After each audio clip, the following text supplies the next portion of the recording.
نستعينه ونعوذ بالله من شرور انفسنا ومن سيئات اعمالنا من يهده الله فلا مضل له ومن يضلل فلا هادي له اشهد ان لا اله الا الله وحده لا شريك له واشهد ان محمدا عبده ورسوله يا أيها الذين آمنوا اتقوا الله حق تقاته ولا تموتن إلا وأنتم مسلمون يا أيها الناس اتقوا ربكم الذي خلقكم من نفس واحدة وخلق منها زوجها وبث منهما رجالا كثيرا ونساء واتقوا الله الذي تساءلون به والأرحام إن الله كان عليكم رقيبا يا أيها الذين آمنوا اتقوا الله وقولوا قولا سديدا يصلح لكم أعمالكم ويغفر لكم ذنوبكم ومن يطع الله ورسوله فقد فاز فوزا عظيما أما بعد فإن أصدق الحديث كتاب الله وخير الهدي هدي محمد صلى الله عليه وسلم وشر الأمور محدثاتها وكل محدثة بدعة وكل بدعة ضلالة وكل ضلالة في النار. Ma'asyiral muslimin azanallahu wa yakum. Alhamdulillah, bersyukur pada Allah Subhanahu wa taala pada pagi hari ini Allah Subhanahu wa taala mengumpulkan di dalam rumah di antara rumah-rumah Allah Subhanahu wa taala untuk mempelajari qala Rasul, firman Allah Subhanahu wa taala dan sabda Nabi sallallahu alaihi wasallam. Semoga Allah Subhanahu wa taala memberikan kita ilmu yang bermanfaat dan amal yang saleh. Amin ya rabbal alamin. Ma'asyiral muslimin azanallahu wa yakum. Pada pagi hari ini sampai selesai nanti kita akan membahas sebuah buku kecil. Judul aslinya adalah Atharul Amal As-Salih fi Tafrijil Kurub. Ya. Atharul Amal As-Salih fi Tafrijil Kurubi, karya Syekh Profesor Dr. Falih bin Muhammad As-Saghir hafizahullah ta'ala, yang kemudian diterjemahkan ke dalam dahsyatnya pengaruh amal saleh dalam kehidupan sehari-hari. Nah, di dalam buku ini terdapat sebuah solusi bagi kita semua para jamaah sekalian terhadap apa-apa yang kita alami berupa sedih, gundah gulana, nangis dan lain sebagainya. Terus kemudian muallif Syekh memberikan solusi pada setiap penderitaan melalui dengan qala Allah, firman Allah Subhanahu wa taala dan sabda nabinya sallallahu alaihi wasallam. Karena tidak ada kesusahan, penderitaan bagi seorang muslim kecuali di sana ada solusi pasti. Ya. Selama mendekat kepada Allah Subhanahu wa taala. Para jamaah sekalian, sebagaimana yang kita ketahui bahwasanya yang namanya kesedihan, kesenangan, susah, senang, duka, bahagia niku sampun gawan bayi. Sampun gawan bayi alias takdir dari Allah Subhanahu wa ta'ala. Dan alhamdulillah Islam senantiasa memberikan jawaban dan solusi. Tidak ada yang tidak ada, tidak ada yang memberikan solusi yang tepat kecuali dengan ilmu, kecuali dalam Islam. Nah, yang akan kita pelajari atau kita bahas pada pagi hari ini sampai selesai nanti ini semuanya berputar pada kehidupan kita semua. Nah,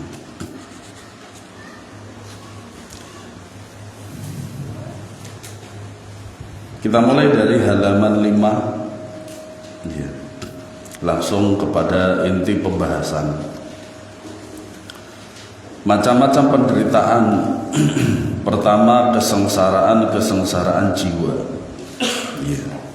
Makanya kalau jiwa itu ya salim, sehat, maka segala sesuatunya akan mudah. Kesengsaraan jenis ini mencakup semua penyakit jiwa dan perasaan-perasaan takut yang menerpa manusia di luar batas-batas yang normal, hingga karena tekanan jiwa dia tidak lagi mempunyai kemauan dalam hidupnya ya. Berarti kalau tidak ada kemauan dalam hidupnya, tidak ada semangat dalam hidup, biasanya pengen mati. Sebagian ulama rahimahumullah ta'ala mengatakan hukmu tamannil maut, hukum pengen mati ya. Seakan-akan dia itu beban hidupnya sudah sangat banyak dan berat, sehingga seakan-akan dia sudah tidak kuat untuk menjalani kehidupan lagi. Jadi depresinya sudah tingkat akut. Tapi para ulama rahimahumullah ta'ala menulis dalam sebuah kitab namanya Hukmu Tamannil Maut, hukum berangan-angan mati ya. Nah, itu terbagi menjadi dua.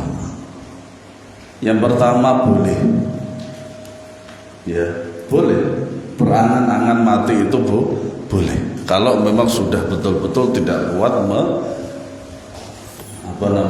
nyogok kehidupan yang begitu berat, boleh. Yang kedua, tidak boleh, hukumnya haram. Haram. Nah, mana yang rajih, yang kuat di antara dua hukum ini? Tentu saja yang kedua. Yaitu haram hukumnya. Kenapa hukumnya haram? Sebelum ajal yang Allah tentukan itu datang, maka pergunakanlah untuk berubah. Ya, haram hukumnya. Ya. Allah memberikan hidup supaya bisa berubah.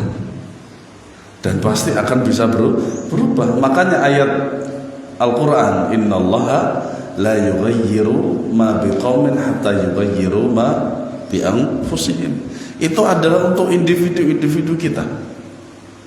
Iya. Yang artinya bahwasanya setiap orang itu bisa berubah. Ya, dari yang buruk menjadi yang baik. Makanya diharamkan. Iya. Makanya solusinya diantaranya itu adalah dekat dengan agama.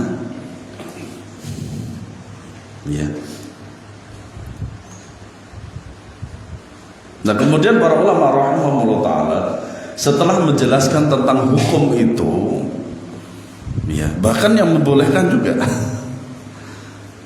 menjelaskan bahwasanya emang kuat menghadapi fitnah setelah kematian. Iya.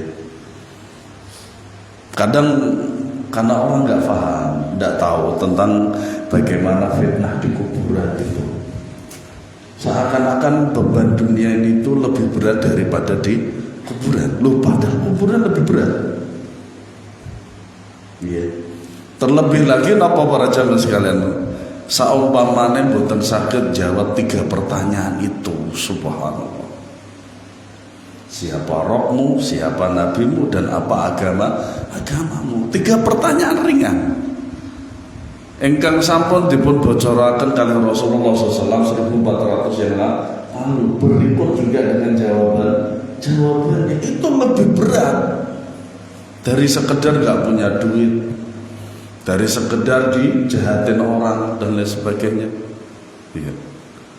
Fitnah kuburan niku lebih berat daripada fitnah dunia. Iya.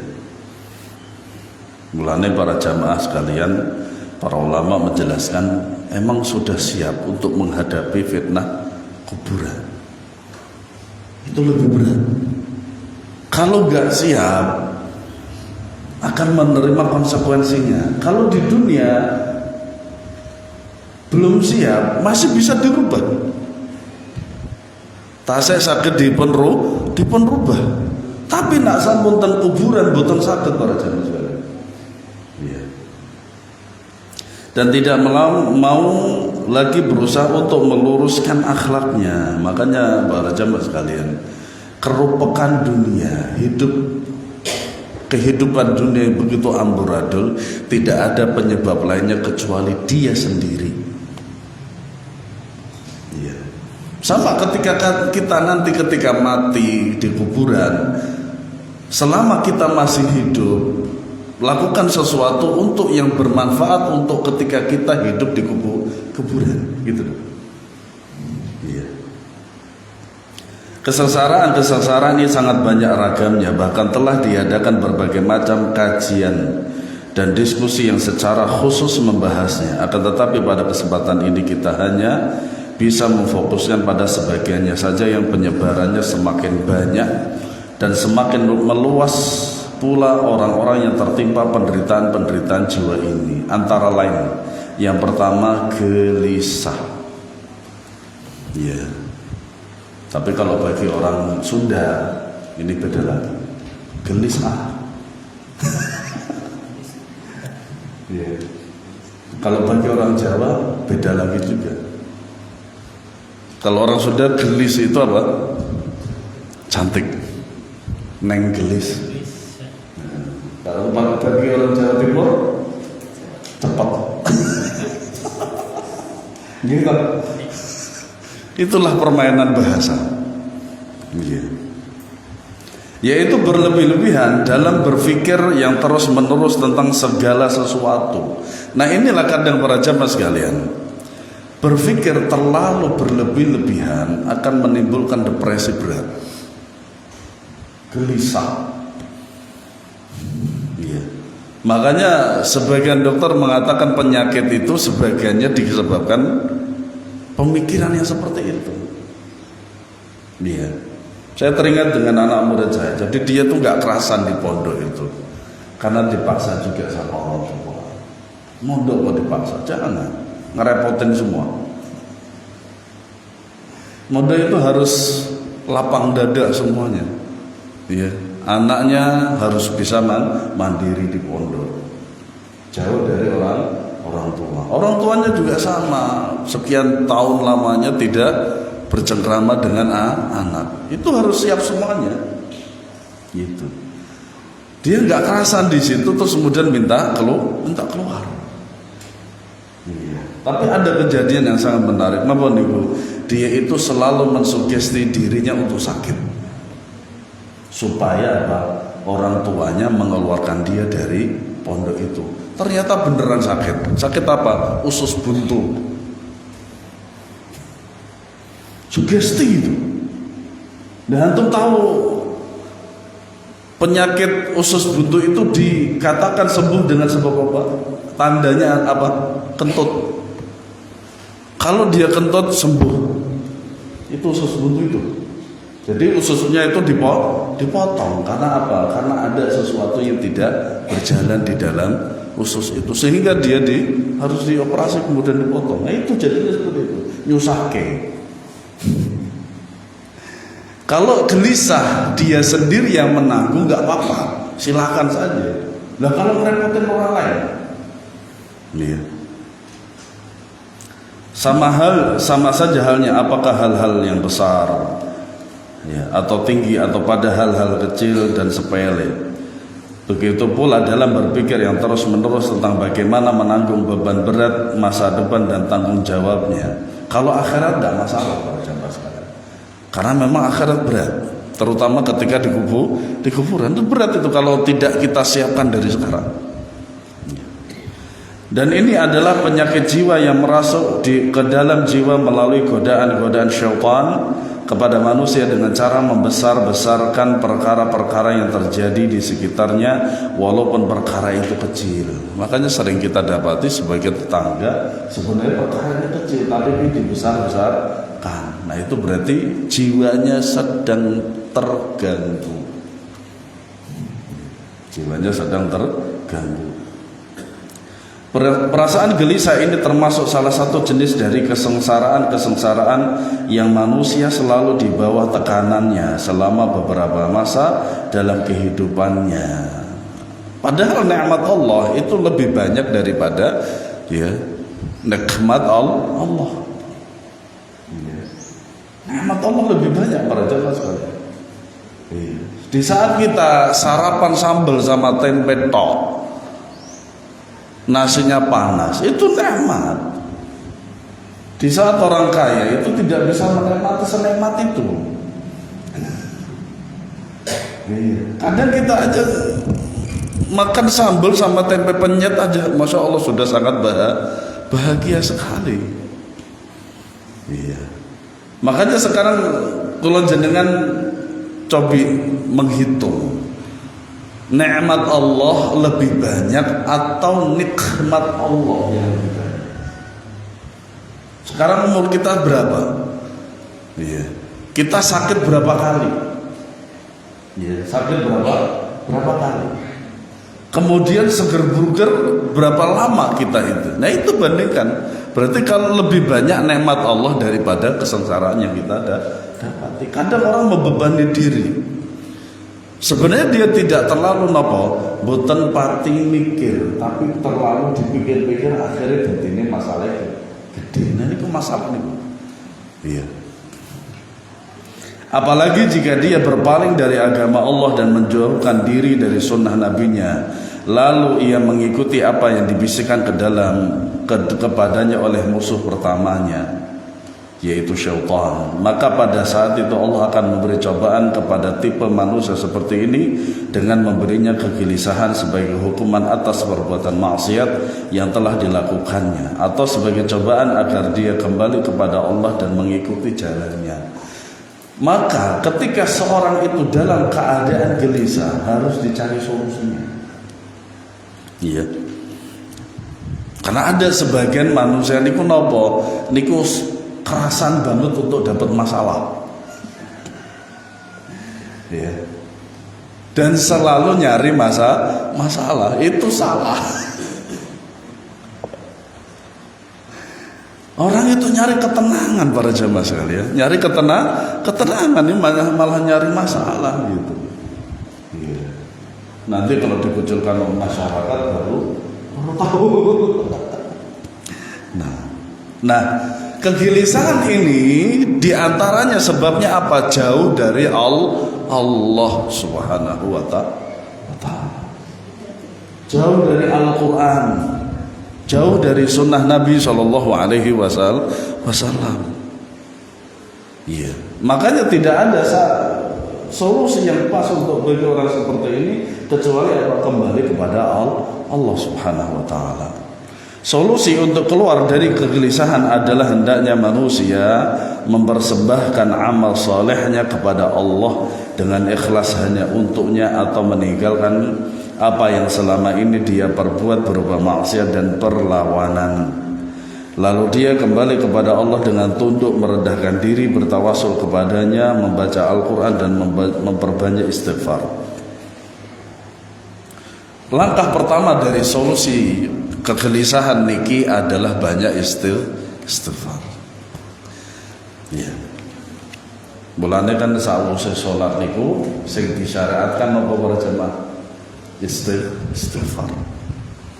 Kenapa demikian? Karena ketika kita dalam melaksanakan ketaatan saja itu masih bolong-bolong. Allahu Akbar. Utangku piye yo? Anakku sesuk bayar SP piye yo? Gerihku dipangan kucing apa ora ya? Nah, yang seperti niku loh para jamaah sekalian, niku adalah godaan syaitan. Makanya setelah sholat niku dipun syariatkan nopo istighfar. Karena dalam masa ibadah saja kita masih diganggu dengan dunia.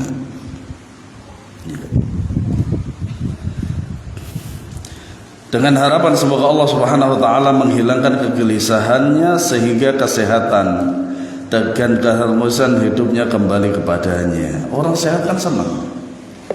Nggih napa betul? Orang sehat niku nak badhe maam bebas. Nak badhe minum nggih bebas. Badhe dolan nggih bebas. Berbeda dengan orang sakit. Gerak sedikit capek. Makan ini boten angsa. Makan buah enggak perlu. Semuanya serba ditakar dan dibatasi. Niku sakit pada jamaah sekalian. Dan niki pilihan jenengan milih sakit napa sehat. Makanya Nabi SAW bersabda, "Ni'matani maghbunun fihi makatsiran minan nasi as-sihhatu wal faragh." Dua kenikmatan yang sering lalai oleh manusia dan dilupakan. Yang pertama kesehatan, yang kedua waktu luang. Iya. Makanya ada seorang bodybuilder ya, terkenal dari Bali mengatakan orang salah mengatakan kesehatan itu mahal, itu salah. Yang salah itu sakit. Yang mahal itu sakit. Ini coba tadi yang saya kasih contoh, operasi usus buntu berapa juta? Berapa juta? Gak mungkin 5 juta itu, gak mungkin. Usus buntu loh. Orang sedang diblekrek ngoten loh.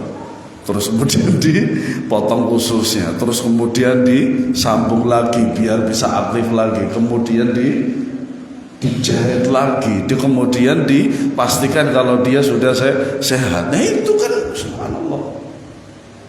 Ya. Kesehatan itu sakit itu mahal kata dia. Kalau sehat itu mudah sekali.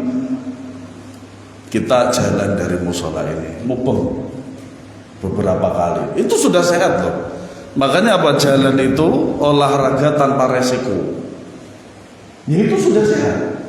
Padahal cuma jalan, nggak ngeluarin duit. Ngeluarin duit paling 3.500 buat beli air.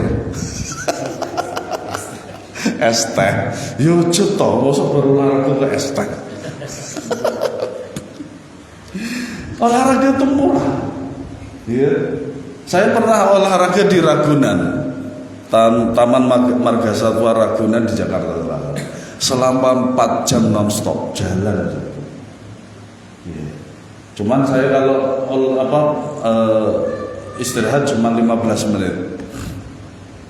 Itu saya pun baru ngeluarin 5.000 kayak, karena di tempat wisata jadine rotok mahal. Awalnya 3.500 dadine 5.000, rotok mahal. Itu baru ngeluarin untuk apa? Untuk minum toh. Berarti kan apa? Ya.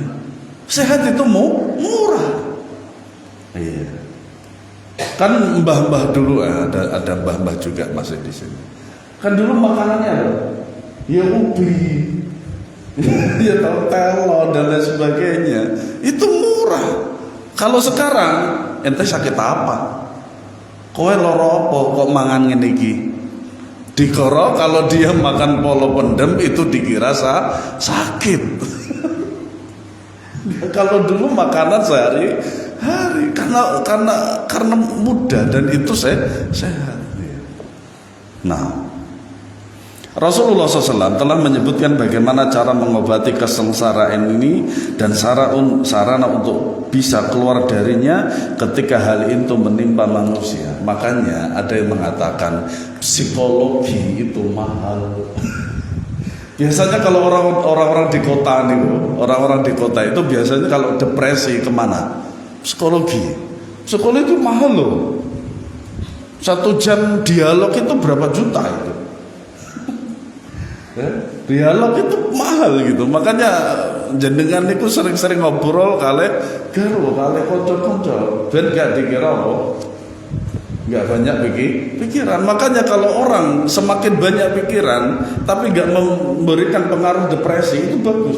Karena apa? Orang yang gak banyak pikiran, pikirannya kosong. Apa sebabnya? Dirasukin jin. Makanya kan alasannya, ini kenapa kok dirasukin jin? Ya karena pikirannya kosong. Gini apa betul? Biasanya orang yang kerasukan jin itu kan negara-negaranya apa? Pikirannya kosong. Tahu-tahu masuk aja jin. Nah kalau kita banyak pikiran tapi nggak menimbulkan depresi, itu bagus. Beliau bersabda, man lazimal istighfar ja'ala Allahu lahu min kulli dhiqin makhraja wa min kulli hammin faraja wa razaqahu min haitsu la yahtasib. Barang siapa selalu beristighfar, niscaya Allah menjadikan baginya jalan keluar dari setiap kesempitan. Makanya bisa jadi perkara-perkara yang susah untuk kita pecahkan, kita selalu mendapatkan kehidupan yang sulit, beban berat yang begitu berat. Bisa jadi karena dosa. Nah solusinya apa para jamaah sekalian? Solusinya inggih punika istighfar. Makanya istighfar niku saged memberikan solusi, minimal hati ini jembar, pikirannya terang, mendapatkan hidayah dari Allah Subhanahu wa taala. Dan kelapangan dari setiap kegelisahan serta memberinya rezeki dari arah yang tidak dia sangka-sangka. Hadis diriwayatkan oleh Abu Dawud dalam sunannya dan Ibnu Majah. Nah kemudian Rasulullah SAW memberikan doa,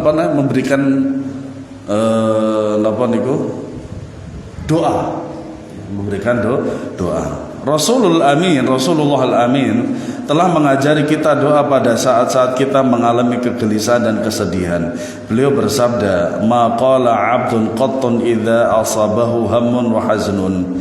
Tidaklah sama sekali seorang hamba berucap ketika dia tertimpa kegelisahan dan kesedihan, Allahumma inni abduk wa ibnu abdik wa ibnu amatik nasiyati biyadik madhin fiyya hukmun adlun fiyya qada'uk as'aluka bi kulli ismin huwa lak sammaita bihi nafsaka aw anzaltahu fi kitabika aw 'allamtahu ahadan min khalqik aw ista'tharta bihi fi 'ilmil ghaibi 'indak an taj'ala al-Qur'ana rabi'a qalbi wa nura sadri wa jilaa huzni wa dhahaba hammi illa adhaballahu azza wa jalla hammahu wa abdalahu makana huznihi faraha. Ya. Atau yang lebih pendek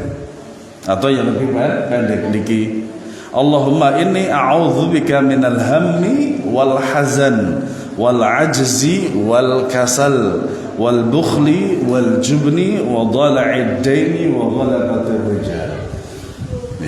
Ya Allah, aku berlindung kepadamu dari kegelisahan dan kesedihan, kelemahan dan kemalasan. Makanya termasuk malas itu termasuk apa? Ujian. Ya. Sifat bakhil dan penakut serta lilitan hutang dan penindasan oleh orang lain. Ya. Makanya kalau kita punya hutang dan pengen bisa membayar, maka diantara doanya niki para jemaah. Ya, doanya niki. Nah, hadis ini diriwayatkan oleh Imam Bukhari dan Muslim dalam sahih mereka. Niku ingkang sepindah. Sing kedua yaitu sedih. Ya.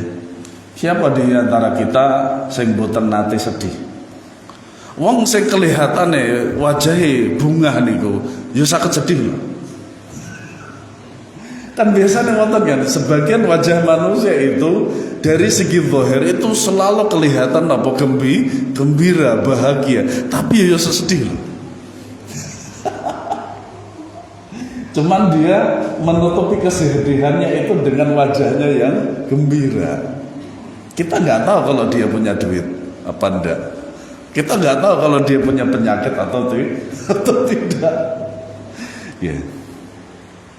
Inilah yang disebut depresi dalam ilmu psikologi. Makanya psikologi itu mahal, mahal, gitu.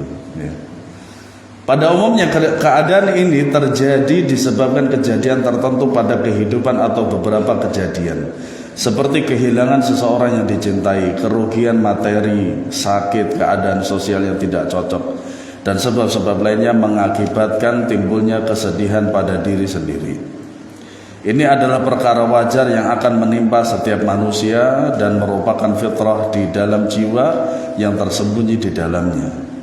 Jika ada penyebab-penyebabnya, tidak ada seorang pun yang bisa menyelamatkan diri darinya kecuali dengan pengorbanan Qur'ani dan Nabawi. Sedih, yeah. Sedih niki sampun gawan bayi. Yeah. Rasulullah SAW bersabda pada saat kematian anak beliau yaitu Ibrahim. Beliau punya dua anak laki-laki, yang pertama Ibrahim, yang kedua Al-Qasim. Ya. Innal 'aina tadma' wal qalba yahzan wa la naqulu illa ma yarda rabbuna wa inna bi firaqika ya Ibrahimu la mahzunun. Sesungguhnya mata ini meneteskan air mata dan hati ini bersedih. Makanya ini wajar para jamaah sekalian, ketika kita kehilangan anggota keluarga kemudian nangis, ini sesuatu yang wajar. Rasulullah juga demikian. Ya, Rasulullah juga demikian.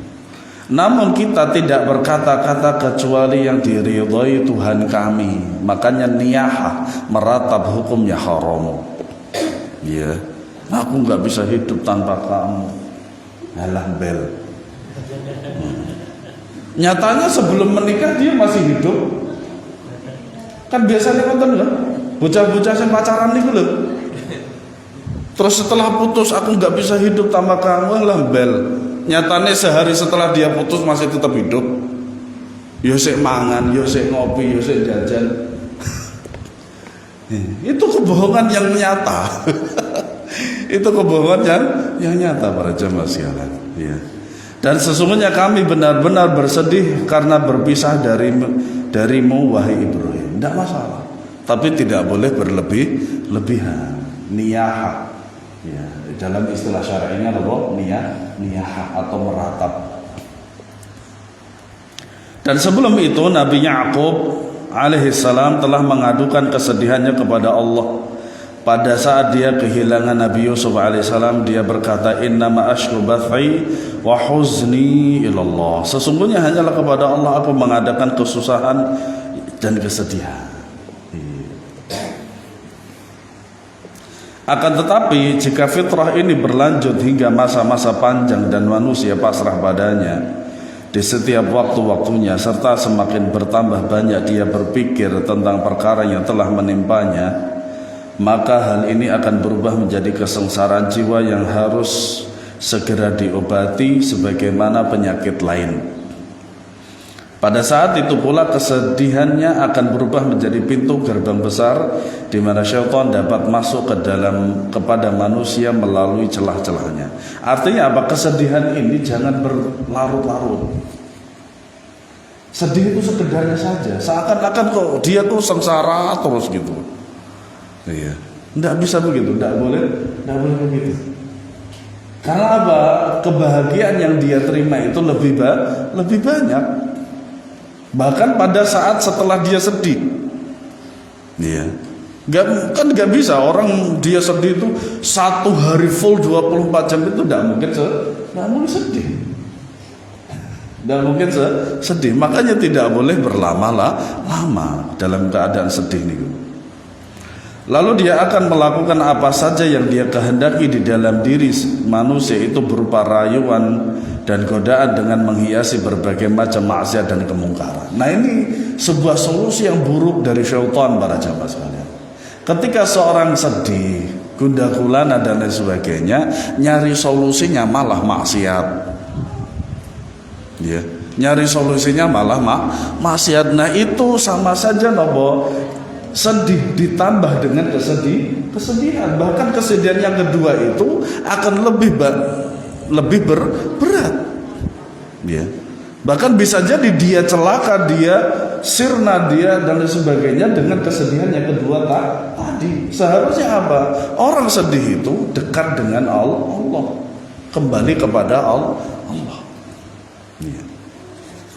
Sebagai pencegahan dan menghindari terjerumusnya manusia pada keadaan sedih yang dapat berubah menjadi suatu penyakit, maka telah banyak hadis yang melarang berlebihan dalam bersedih pada saat tertimpa musibah dan lainnya, agar manusia tidak terjerumus dalam berbagai macam kemungkaran dan tidak berkeluh kesah terhadap ketentuan Allah. Makanya ketika seorang sedih berlebih-lebihan itu sama saja sami wawan dengan tidak ridha dengan ketentuan Allah. Dengan ketentuan Allah enggak ridha. Bahkan ridha dengan ketentuan Allah niku adalah bentuk keimanan kepada Allah Subhanahu wa taala. Kalau nanti cerita tetangga saya niku agak depan itu istrinya 5 kali babarke, 5 kalinya itu anak enggih sedo para sahabat. Iya. 5 kali babarke, 5 kali sedo. Allah cabut semuanya, Allah panggil semuanya. Setelah 5 kali niku mboten babarke malih, ibuke sing dipun panggil. Subhanallah. Iya. Subhanallah. Itu apa pernah kita mengalami seperti itu? Para jamaah sekalian, tidak. Berarti apa? Ada yang lebih sengsara, bukan sengsara ya. Ada yang lebih sedih daripada kita. Gitu. Iya. Rasulullah SAW telah mengajari para sahabat beliau dan umat beliau sepeninggal beliau agar mereka tidak berhenti. Oh, jazakallahu khairan. Ustaz Ali Ahmad ini kalau tes habis kajian selesai.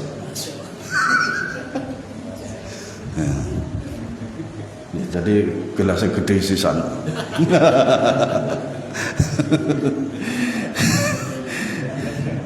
Tapi asik beliau. Kalau ngisi kajian itu asik Ustaz Ali Ahmad Umar. Hafizahullah taala. Semoga Allah mengangkat penyakit beliau. Ya. Agar mereka tidak berhenti melakukan amal-amal soleh yang dapat mengokohkan ketetapan hati manusia dan keimanannya dan ridha terhadap qada dan qadar Allah. Yang seperti ini para jamaah sekalian, semuanya adalah takdir Allah. Dan di antara bentuk keimanan pada Allah mengimani takdir ini. Ya. Inilah dia Nabi Allah Ya'qub alaihissalam yang telah ditimpa apa yang telah menimpanya, yaitu kehilangan anak yang paling dia cintai dan permata hatinya, yaitu Yusuf. Masya Allah. Ya.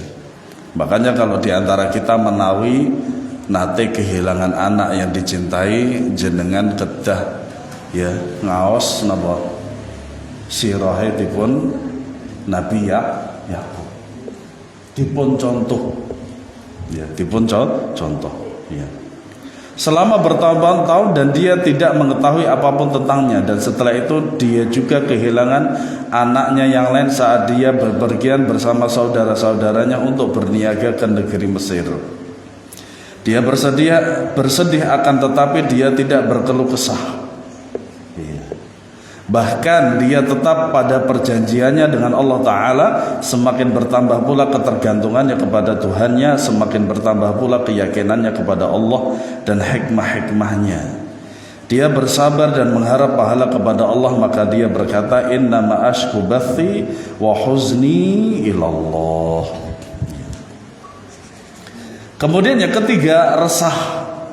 Resah niki paling pas napa nggih? Napa nggih? Wallahu a'lam. Jawaban sing pas wallahu a'lam. Loh, wallahu a'lam niku sae lho para jamaah sekalian. Jenengan nak dipun takleti hukum niki napa? Wallahu a'lam niku jus. Niku jus lho. qaulu wallahu a'lam atau qaulu la adri nisful ilm.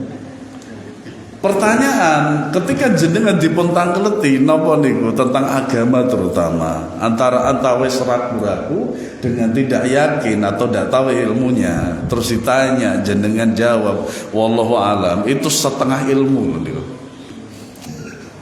Setengah ilmu niku. Nggih. Para ahli ilmu psikologi mendefinisikan bahwa rasa adalah rasa takut tertimpa suatu kejadian yang masih samar-samar dan tidak disukai, niku resah. Ya, jadi ini belum terjadi. Ya, belum terjadi. Ini adalah kesengsaraan jiwa dan orang yang mengalaminya tidak merasa aman dan nyaman pada dirinya dan para orang-orang sekitarnya. Makanya kalau dalam ilmu fikih ini tidak bisa dihukumi. Kata Imam Ahmad ketika beliau ditanya, wahai Imam, seandainya nanti kalau terjadi sesuatu pada saya bagaimana? Berarti itu belum terjadi, kata Imam Ahmad. Ya ntar aja kalau sudah terjadi. Karena kalau belum terjadi niku boten saged dipun hukumi. Nah, mangke sampun dipun hukumi kan mudah untuk menjalani seterusnya. Karena apa? Bisa jadi belum terjadi atau bahkan tidak akan terjadi gitu loh. Bahkan sebagian besar waktunya dihabiskan dengan rasa bimbang dan gugup. Kesengsaraan ini biasanya bersumber dari godaan-godaan yang dibisikkan syaitan ke dalam jiwa sebagai efek dari melihat suatu kejadian yang tidak berkenan di hati atau mengalami kejadian yang mengejutkan atau karena berbaur dengan manusia yang berkarakter berlawanan dengan manusia yang pada umumnya, seperti bergaul dengan teman-teman yang buruk akhlaknya dari para pecandu narkoba, pemabuk minuman keras dan lainnya. Ya. Atau rasa takut terhadap masa depan yang belum jelas, maka terbentuklah pada diri manusia semacam kontradiksi internal yang setelah itu akan berubah menjadi pertikaian di dalam jiwa antara apa yang dia alami saat itu dengan apa yang dibisikkan syaitan kepadanya. Nah, jelaskan para jamaah sekalian. Ya, pikiran yang buruk saja itu bisa disusupi syaitan. Ya. Apalagi kalau pikiran kosong, malah lebih mudah lagi. Maka lebih mudah. Ya. Yang telah menguasai jiwanya untuk menjerumuskan, menyesatkan manusia dan memasukkan kepada mereka keraguan-raguan dan pertentangan pikiran dan perasaan. Allah Ta'ala berfirman, qala fa bi'izzatika la'ughwiyannahum ajma'in illa ibadaka minhumul mukhlasin. Nah, ini para jamaah sekalian, niki pelajaran ingkang agung. Mungkin kalau panjenengan ini setelah mendengar ayat niki semangat. Ini termasuk ayat penyemangat. Ya. Napa niku? Allah berfirman menceritakan perkataan iblis. Sinten para jamaah? Makhluk yang paling buruk. Firaun gak ada apa-apanya. Bahkan Firaun pengikutnya dia. Niki iblis terlaknat. Tapi iblis niku ketika dia berdoa kepada Allah, dia menggunakan apa? Demi kemuliaanmu. Nah, tujuannya apa niku? Iblis saged menggunakan kata niku supaya dikabulkan oleh Allah doa niku. Ya. Maksudnya pripun? Pertama, iblis aja dalam berdoa tahu kok cara memuliakan Allah itu bagaimana. Kenapa manusia kok nggak ngerti, gitu loh? Lah kan dia menggunakan apa? Demi kemuliaanmu. Lah manusia ketika berdoa bagaimana? Memuliakan Allah atau tidak? Padahal iblis saja memuliakan Allah loh. Kenapa manusia kok tidak ada yang memuliakan? Iya. Minimal merendahkan diri di hadapan Allah Subhanahu wa taala kalau meminta sesuatu kepada Allah. Makanya di situ di antara syarat supaya doa ini pun dipun kabulkan oleh Allah Subhanahu wa taala, merendahkan diri kepada Allah Subhanahu wa taala. Kemudian dengan melakukan perkataan yang disukai oleh Allah Subhanahu wa taala, yaitu bersyukur. Makanya didahului dengan hamdalah, kemudian sholawat kepada Nabi. Kemudian doa ini pun dengan doa-doa yang tertera di dalam Al-Quran dan sunnah Nabi. Iblis menjawab, demi kemuliaanmu aku benar-benar akan menyesatkan mereka semua itu, kecuali hambamu yang terpilih di antara mereka. Makanya hamba-hamba Allah yang ikhlas itu susah untuk disesatkan oleh iblis. Surat Shad ayat 82-83. Jika manusia telah mengetahui hakikat kesengsaraan dan sebab-sebabnya, maka ada peluang untuk menyembuhkannya dan menyelamatkan diri darinya. Para jamaah sekalian, Nabi SAW bersabda, Al-habbatus sauda dawa'un likulli da'in illa sam. Jinten hitam atau habbatus sauda itu adalah obat dari seluruh penyakit kecuali kematian. Makanya ada yang mengatakan tidak mungkin penyakit itu tidak ada obatnya. Yang namanya penyakit itu pasti ada obatnya. Pasti ada obatnya, kecuali apa? Mati itu nggak ada obatnya. Nah, Allah Subhanahu wa taala telah menerangkan bahwa sudah menjadi tabiat syaitan untuk menggoda manusia dan membisikkannya pada urusannya secara keseluruhan. Apalagi pada urusan-urusannya yang baik berupa amal soleh. Akan tetapi Allah telah menerangkan cara pengobatannya dan menjelaskan obatnya pada hamba-hambanya agar mereka dapat terhindar dari keresahan atau keluar darinya pada saat penyakit itu menimpanya. Pengobatan itu adalah ketaatan manusia kepada Allah dan melakukan amal-amal yang diridhoinya, juga memperbanyak berzikir kepada Allah dalam keadaan bersembunyi dan nampak. Berdasarkan firman Allah, ala bidzikrillahi tatmainnul qulub. Jadi kalau sedih, para jamaah sekalian, solusinya apa? Yaitu berzikir, resah, berzikir kepada Allah. Amargi pun apa? Karena itu adalah obatnya. Jenengan ingat eling Allah tok niku nggih saged. Nggih. Apa maneh nek dipun tambahi dengan astagfirullah. Kalimat thayyibah subhanallah. Mulane sawise jenengan salat niku nak zikir niku kedah khusyuk. Nah, di antara cara khusyuk niku melihat apa? Tempat sujud kita, merunduk di hadapan Allah Subhanahu wa taala. Pelan-pelan subhanallah sambil menghayati Allah Maha Suci subhanallah dan seterusnya. Dan di dalam melaksanakan ketaatan pada Allah yang telah Allah Subhanahu wa taala wajibkan kepada manusia, terdapat jalan keluar yang luas dari keresahan dan dampak-dampaknya. Begitu pula dalam tafakur yang mendalam pada ciptaan-ciptaan Allah dan pada penciptaan langit dan bumi, malam dan siang, dan pada setiap tanda-tanda kebesaran Allah yang terdapat di dalam alam semesta yang luas ini. Karena sesungguhnya tafakur ini telah masukkan faktor-faktor yang menyebabkan hilangnya keresahan dari manusia. Sebenarnya kan di sekitar kita ini kan kathah tempat-tempat indah. Mulane kadang kalau nak wangsul ngeten iki seneng isu-isu sore-sore ning tengah sawah. Iya.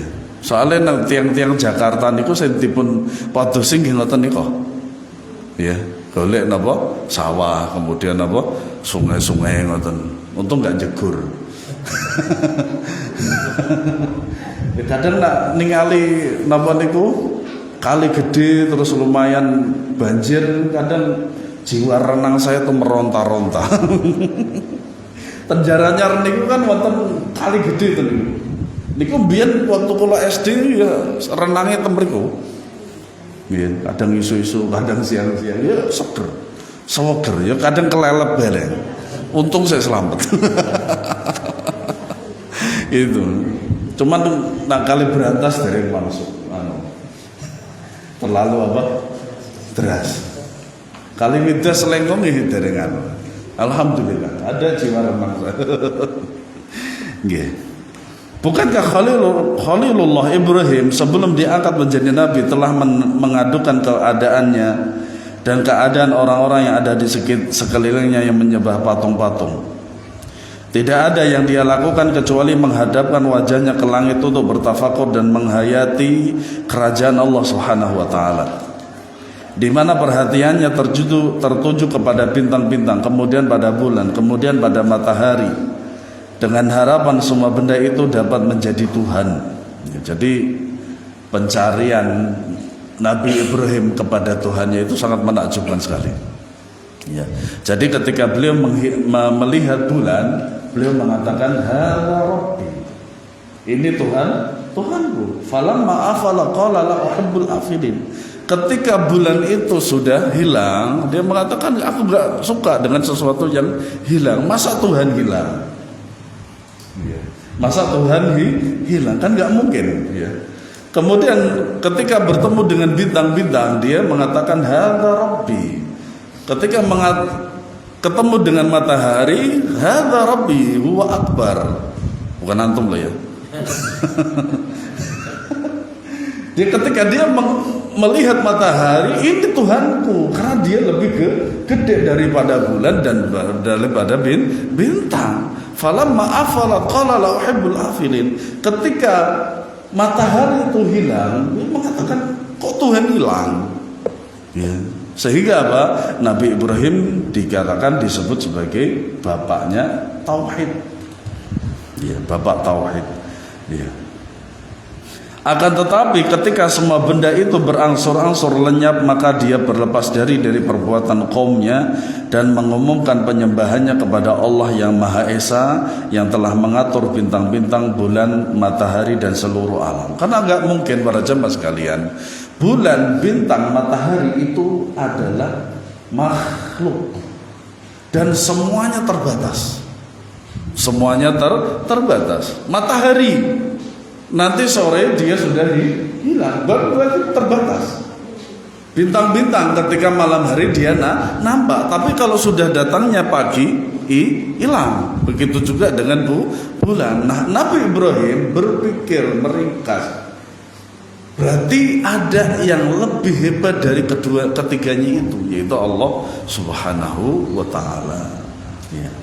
Maka Allah menghilangkan keresahannya dan memberinya keyakinan sebagai pengganti dari keraguan dan kebimbangannya. Kemudian Allah mengaruniakan kepadanya kenabian dan risalah. Ya, risalah. Sebagaimana Allah Subhanahu wa taala terangkan di dalam surat Al-An'am ayat 75 dan 79. Nah, Nabi SAW bersabda, "Da'ma yaribuka illa ma la yaribuka." Tinggalkanlah apa yang meragukanmu kepada apa yang tidak meragukanmu. Ini dalam segala hal para jamaah sekalian.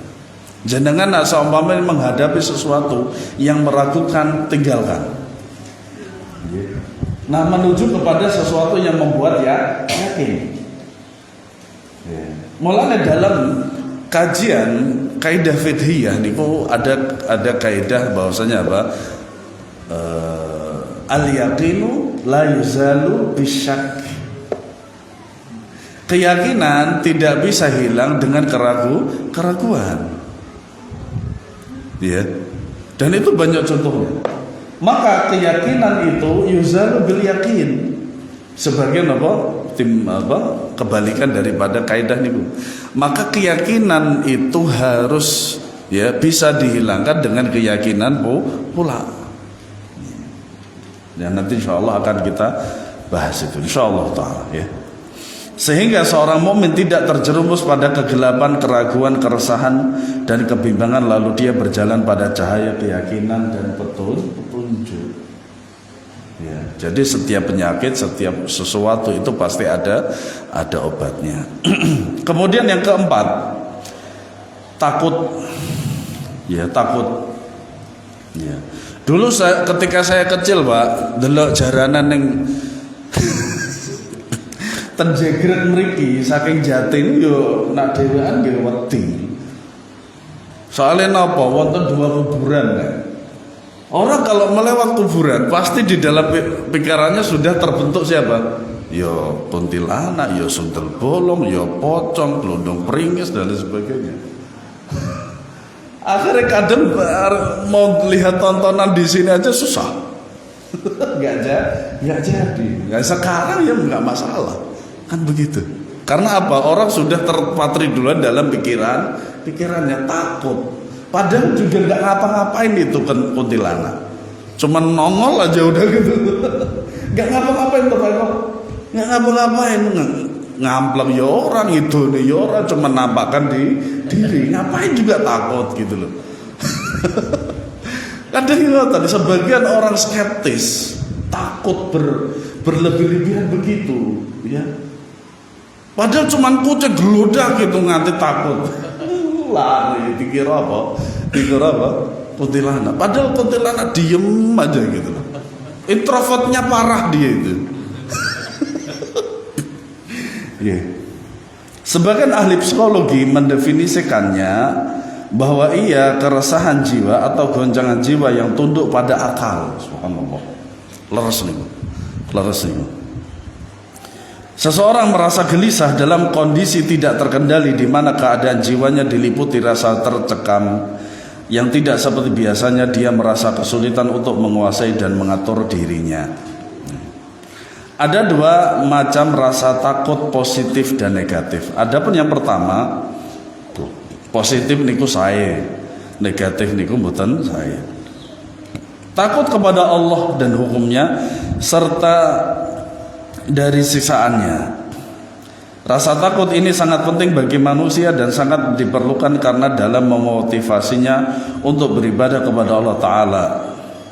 Dengan rasa takut ini pula perilaku manusia dapat menjadi lurus hingga kehidupan masyarakat dan individual menjadi baik. Bahkan Allah telah memasukkan siapa saja yang memiliki sifat ini ke dalam kalangan mukminin yang beriman, yang benar imannya. Allah Ta'ala berfirman, innamal mu'minuna alladhina idza dzukirallahu wajilat qulubuhum wa idza tuliyat alaihim ayatuhu zadatuhum imana. Sesungguhnya orang yang beriman secara hak, secara benar hanyalah mereka yang apabila disebut nama Allah bergetarlah hati mereka, dan apabila dibacakan kepada mereka ayat-ayatnya bertambahlah iman mereka karena ayat-ayat tersebut. Dari sini maka wajib bagi seorang muslim untuk menjadikan takutnya hanya kepada Allah. Selama takutnya seorang hamba kepada Allah, maka tidak ada ketakutan kepada makhluk yang lain. Kepada makhluk ya, bahkan secara nyata, ya.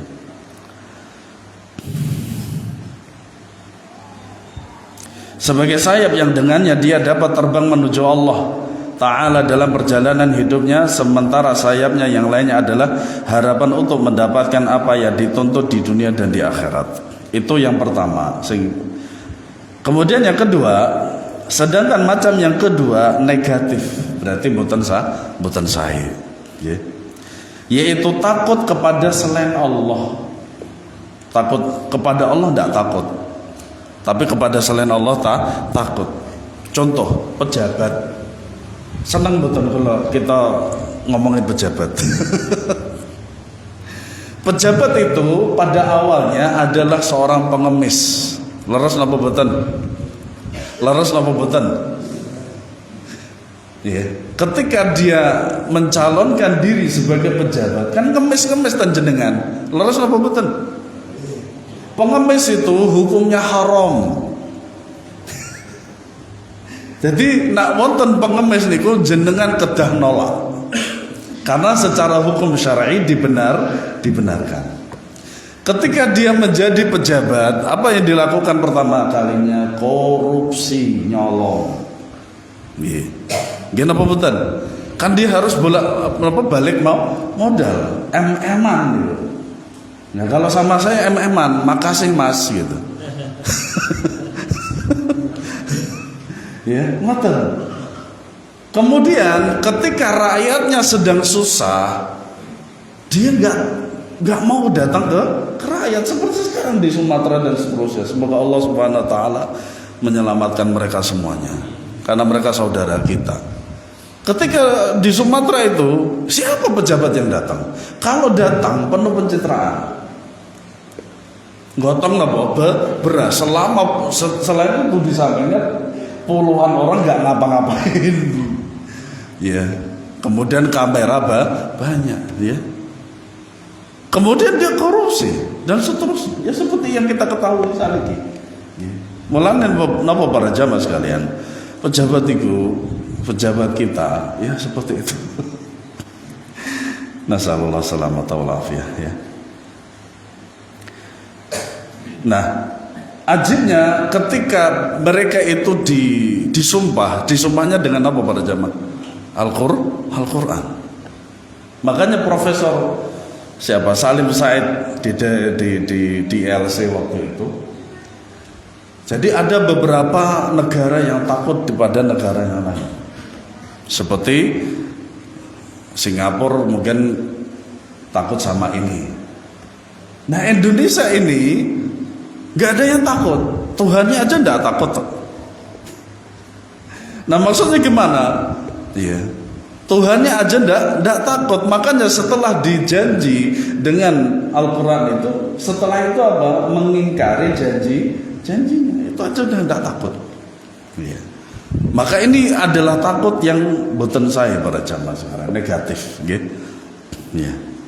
Atau rasa takut yang menghalingnya untuk melakukan ketaatan-ketaatan, atau rasa takut yang mendorongnya untuk melakukan perbuatan-perbuatan maksiat seperti rasa takut kepada tukang sihir dan para dajjal.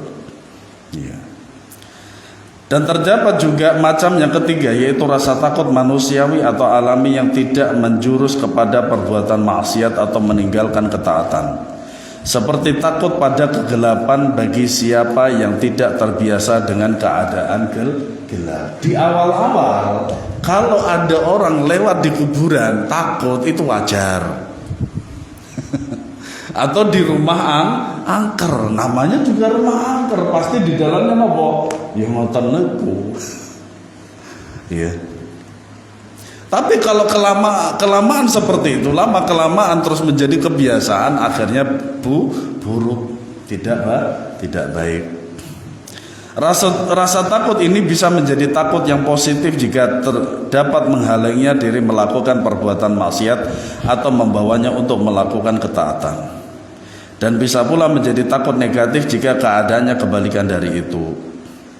Rasa takut yang negatif terhitung sebagai kesengsaraan dan penderitaan jiwa dan merupakan cobaan dari Allah berdasarkan firman-Nya, "Walanabluwannakum bisyai'in minal khaufi wal ju' wa naqsin minal amwali wal anfusi wath thamarati wa basyirus sabirin alladzina idza asabathum musibah qalu inna lillahi wa inna ilaihi raji'un." Dan sungguh kami benar-benar akan menguji kalian dengan sedikit ketakutan, kelaparan, kekurangan harta, jiwa, dan buah-buahan. Jadi kalau ketika kita sedikit ada rasa takut akan kelaparan dan lain sebagainya, niku wajar. Tapi jangan sampai menjadikan ketakutan niki malah menjadi kemaksiatan kepada Allah. Menjalani pesugihan misalnya. Nah, saya tulan niku sering banget para jamaah sekalian mendengarkan orang-orang yang dulunya dia kaya raya, sugih melegedu istilahnya. Itu ternyata dari pesugihan. Nah, di akhir hidupnya ternyata susah, matinya susah. Yang akhirnya uang yang dia kumpulkan dari pesugihan itu ternyata pada akhirnya akan kembali kepada dia dalam bentuk pengobatan karena dia sakit bertahun-tahun. Ya. Karena yang namanya pesugihan itu tidak baik. Karena datangnya rezeki niku saking sinten? Saking syaitan, bukan saking Allah Subhanahu wa taala. Karena caranya pun ikan salah. Pesugihan sejak kapan halal? Ya. Nah, ternyata seperti itu orang-orang yang senantiasa ya mengelaksanakan pesugihan niku nggih ngoten niku sengsarane ngoten niku. Ya. Dan sampaikanlah berita gembira kepada orang-orang yang sabar, yaitu orang-orang yang apabila ditimpa musibah mereka mengucapkan innalillahi wa inna ilaihi raji'un. Jadi ucapan istirja niki tidak hanya dikatakan ketika orang mati saja, tidak. Tapi setiap mendapatkan musibah, entah itu musibah besar ataupun musibah kecil. Takut jenis ini memiliki gambaran yang banyak, seperti takut mati, takut pada manusia, takut sakit, takut miskin, takut pada masa depan, dan lain-lain, berupa sebab-sebab atau faktor-faktor yang melahirkan rasa takut pada manusia. Untuk keluar dari kesengsaraan takut ini dan kegelapannya, maka harus menghadapkan wajah dengan hati yang tulus kepada Allah. Selalu solusinya selalu untuk kembali kepada Allah, ya. Dan keyakinan sempurna bahwa sesungguhnya Allah di atas segala kekuatan dan di seluruh penguasa, dan bahwa tidak ada suatu pun apapun yang bisa mengalahkannya. Tidaklah bergerak sesuatu pun di dalam semesta ini kecuali atas dasar perintah dan kebijaksanaan Allah. Jika seorang manusia telah mencapai kepuasan dan keyakinan ini, maka sesungguhnya dia akan terbebas dari jerat ketakutan dan kekuasaan. Jadi kembali ini kepada siapa? Kepada Allah Subhanahu wa taala, ya. Lalu dia berangkat menuju alam keberanian dan menghadang seluruh rintangan hingga dia beramal dan bersungguh-sungguh berkembang dan menemukan suatu penemuan, karena dalam hidupnya dia menyandarkan diri kepada Allah Maha Perkasa lagi Maha Kuasa. Kemudian halaman 33. Ya.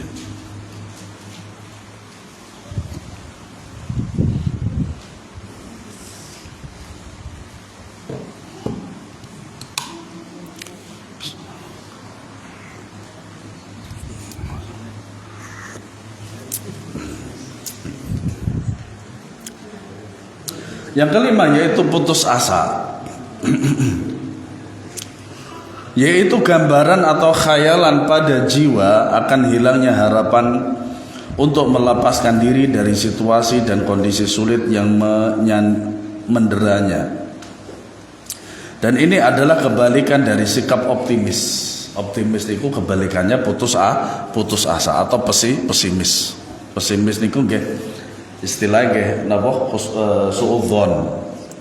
Nah, optimis niku husnudzon pada Allah Subhanahu wa taala. Putus asa termasuk penyakit dan kesengsaraan yang berdampak negatif pada kejiwaan hingga menjadikan diri seseorang selalu berpikiran mundur ke belakang. Dia berjalan di belakang kafilah yang sedang berjalan. Jadi nggak bisa masuk, nggak bisa berkembang. Inilah yang dicari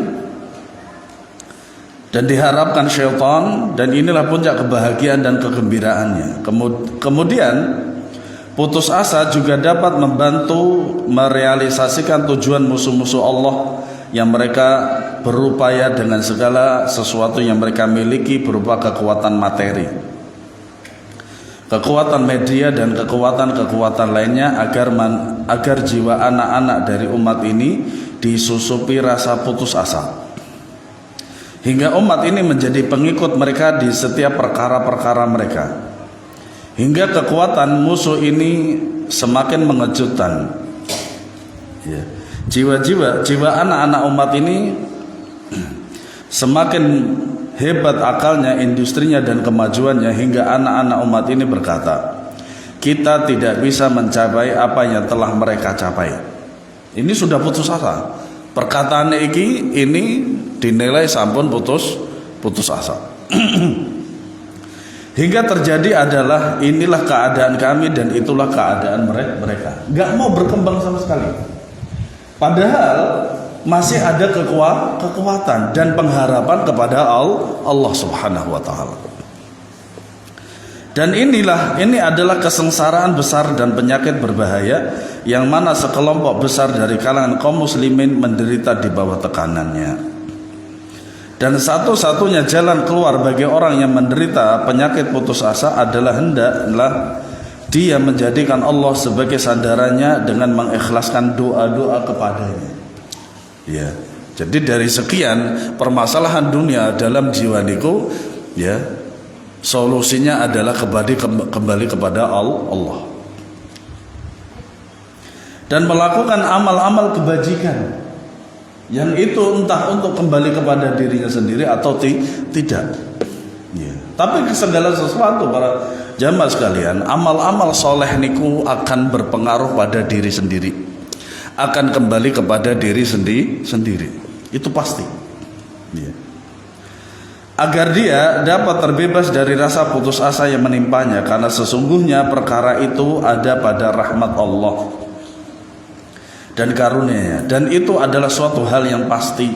Walaupun manusia telah ternoda dengan berbagai dosa dan kesalahan, tidak ada jalan untuk mencapai keselamatan dari itu kecuali dengan jalan ini. Nabi SAW bersabda, kullu bani Adam khata' wa khairul khata'ina tawwabun. Setiap bani Adam, anak cucu Adam, pasti berbuat salah, pasti berbuat dosa, dan sebaik-baik mereka itu adalah yang bertaubat kembali kepada Allah. Niku solusi. Ya. Allah Subhanahu wa taala berfirman, "Qul ya ibadiyalladzina asrafu ala anfusihim la taqnatu min rahmatillah. Innallaha yaghfiru dzunuba jami'a innahu huwal ghafurur rahim." Katakanlah wahai Rasul, dan kepada hambaku, wahai hamba-hambaku yang melampaui batas terhadap diri mereka sendiri. Maksiat niku melampaui batas para jamaah sekalian. Maksiat niku adalah apa? Menzalimi diri sendiri. Kenapa? Karena pada dasarnya maksiat itu akan kembali pada diri sendiri, dosanya dan seterusnya, pengaruhnya. Begitu juga dengan ketika seorang melakukan amal soleh, hal itu akan kembali pada diri sendiri, manfaatnya dan di dunia dan di akhirat. Nah, orang yang berbuat maksiat niku solusinya saking Nabi SAW iku nggih punten apa? Istighfar, bertaubat. Ya, bertaubat. Nah, dalam melaksanakan ketaatan aja seperti sholat kita kedah nopo istighfar nopo, apalagi ketika bermaksiat istighfar. Ya. Nah, ini ayat niki ayat motivasi para jamaah sekalian. Semangat.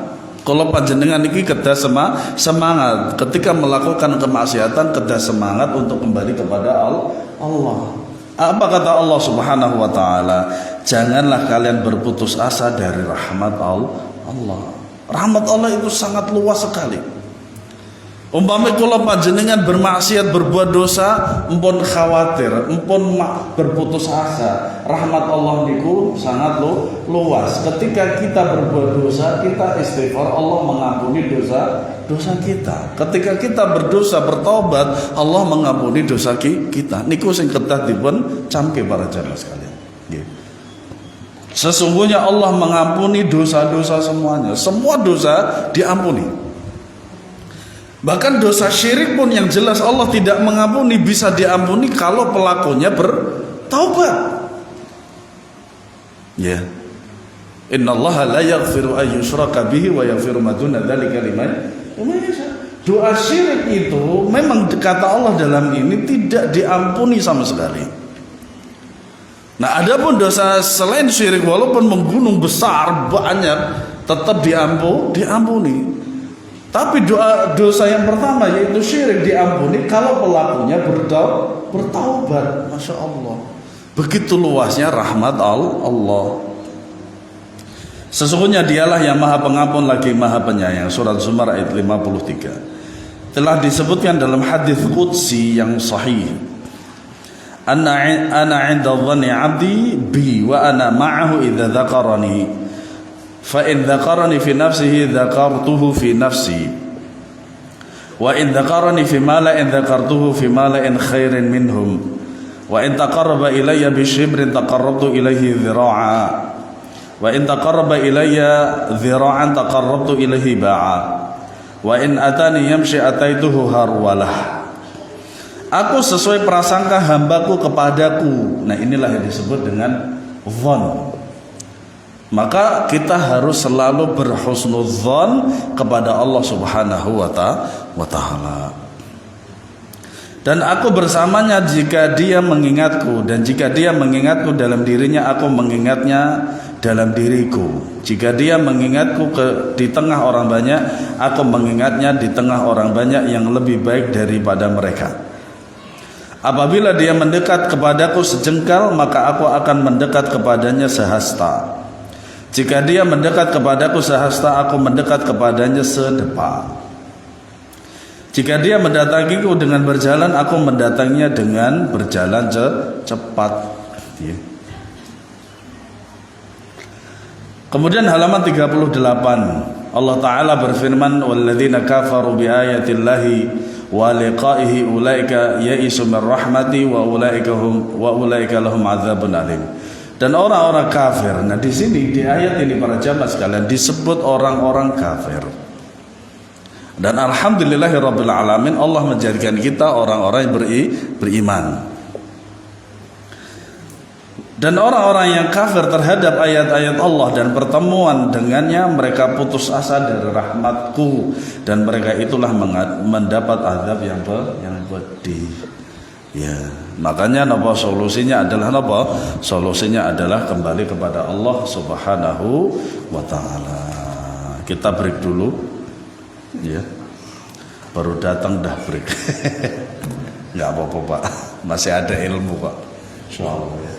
Ya, kita berhenti dulu, insyaallah akan disambung lagi setelah kita istirahat. Subhanakallahumma wa bihamdika asyhadu an la ilaha illa anta astaghfiruka wa atubu ilaik. Assalamualaikum warahmatullahi wabarakatuh.